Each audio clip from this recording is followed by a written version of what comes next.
Hi, my name is Brandi Howard. I am a senior at Arizona State University, and I will be discussing my vision statement for becoming a parole officer after graduation. As a parole officer, it will be my aim to give back to my community by helping those under my care to find and stay on a healthy life path. Integrating these children back into the community successfully will be my responsibility by understanding what kind of learner they are and using hidden curriculum to promote change. I will have a lot of different learners under my charge when I become a probation officer.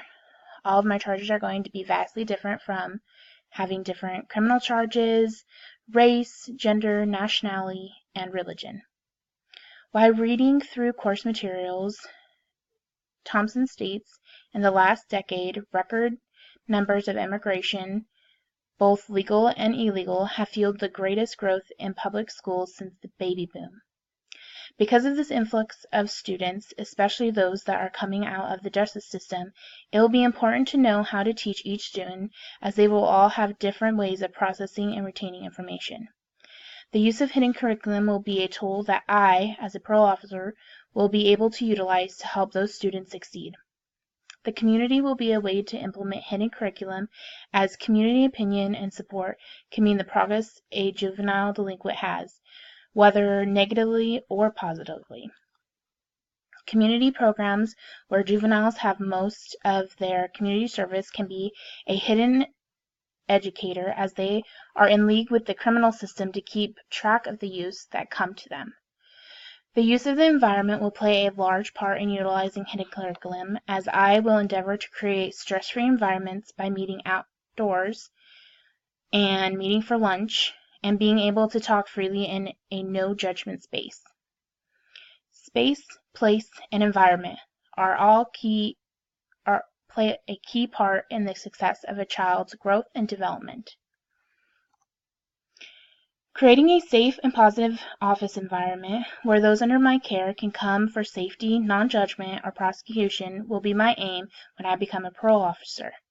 Another piece of course material states, belief and value, as norm and rule, can be conveyed through object and artifact as well as language. And B, in any space a child is exposed to the emotion, hidden curriculum, and energy of said space that can negatively affect them if not created to accommodate the children you are serving. In my space, I will provide accommodations that speak to any child I might come across. Not every setting for instruction and guidance look the same, nor do they function in the same way. And we as educators, even those that are not traditional teachers, we need to be designing our space to be useful and tailored to the culture of the children entering it.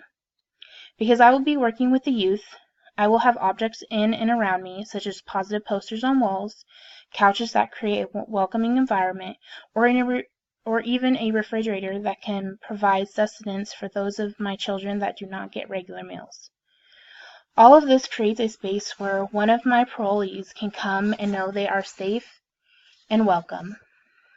With this, I have a chance to close the achievement gap for those children, giving them help to integrate back into the education system on track with their peers. The achievement gap is an injustice of the way education is being delivered between low-tracking classes and first-class learning. Throughout week 4, we learned about reasons that can explain why the gap exists. One of the reasons is that inexperienced and unqualified or out-of-field teachers are provided far fewer resources than their wealthier peers. When dealing with children as a parole officer, if I were to treat the children as criminals, even though the law or state consider them as such, I will have a low to no success rate on creating trust that will lead to a successful change in the child. I must be willing to see only opportunities in the children, a chance to turn their world around and do better.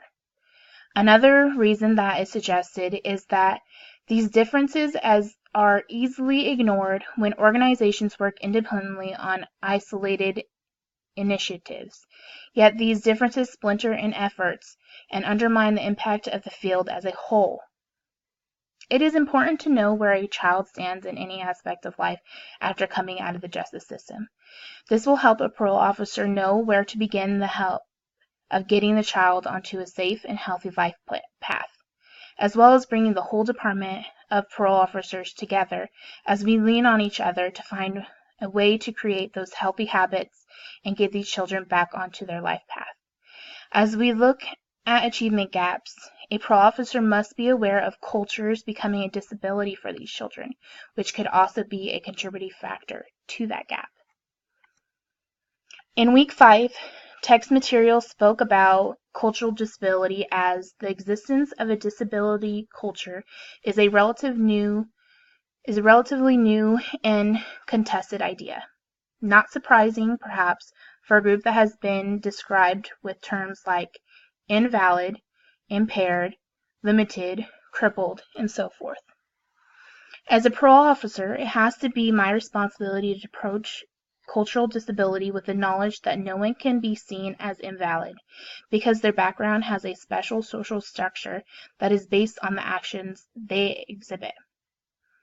Being able to connect with a child, despite the culture barrier between student and educator, is important in telling stories and sharing personal experiences and answering all questions the children have can be a great tool to combat cultural becoming a disability.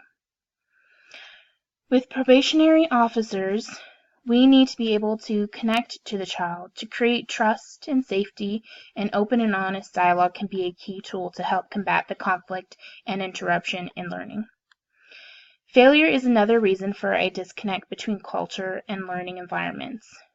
A lot of the children that are on probation believe they are no better than what they have done or will do in the future. It is in the responsibility of the officer to change the way the children look at their future and create a learning environment that negates their current culture as a disability. Despite the disability that culture can have on a child, it is also important to know that their core rituals and values also play a part in the success of their development. Pop culture, as well as core values, are a large factor when we are trying to get to know those under our care. Here, we find that we learn the type of learner they are, how current trends and cultural ideas play a role in the decisions they make. According to week 6 materials, the idea of culture is a general reaction to a general and major change in the conditions of our common life. With my future career as a parole officer, it will be my responsibility to know the culture of those under my care and to respect their values and thoughts based off the lives they have had to live. To not do this can create mistrust and distance between me and my children that successfully integrate from the criminal system back to the community they might have negatively affected. When dealing with child development, it is important to remember that rituals are a great source of stability we as educators can offer the children to become confident and assured in their own learning. Creating that safe place to come to, helping them with their problems, and being that pillar of stability is a key aspect of becoming a parole officer. Without my own set of rights and rituals, a child under my care cannot come to trust me, nor will any of my teachings have an effect on them. All of this means that when it comes down to it, it is my responsibility to be a culturally responsive teacher. When I become a parole officer, I will aim to create an effective learning plan for those under my care, taking into account their culture, religion, and prior experiences, leaning on my own past experiences to help me do this accurately and appropriately. While researching cultural responsive teaching, I came across an article that stated, "Thus, the teacher in those home-based contexts of learning will know the child as a whole person, not merely as a student, taking into account of having knowledge about the multiple spheres of activity within which the child is enmeshed."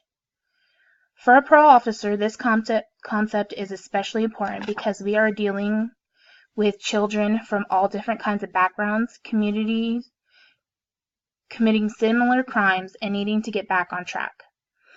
It is in the way the child learns, behaves, interacts, and has been raised that determines the way in which I will teach them and with what materials I will use to promote positivity and success.